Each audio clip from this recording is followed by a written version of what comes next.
السلام علیکم دوستو، کل ہم نے سلام کو رواج دینے کے بارے میں کچھ معروضات رکھی تھیں۔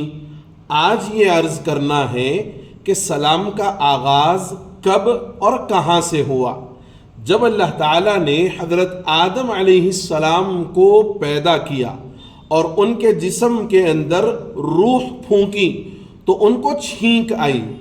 انہوں نے الحمدللہ کہا، رب تعالیٰ نے یرحمک اللہ فرمایا۔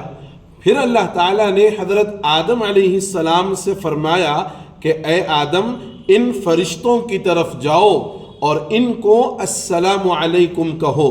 حضرت آدم علیہ السلام نے تعمیل حکم فرمایا، فرشتوں نے ان کے جواب میں علیک السلام ورحمۃ اللہ کہا، پھر وہ واپس آئے تو اللہ تعالیٰ نے فرمایا کہ بلا شبہ یہ تحیہ یعنی آداب ملاقات جو تم السلام علیکم کہہ کر آئے ہو، یہ تمہارا اور تمہاری اولاد کا آپس میں تحیہ ہے، یہ آداب ملاقات ہے کہ جب بھی کوئی ملاقات کرے تو آپس میں السلام علیکم والا یہ دعائیہ جملہ ایک دوسرے کو کہیں۔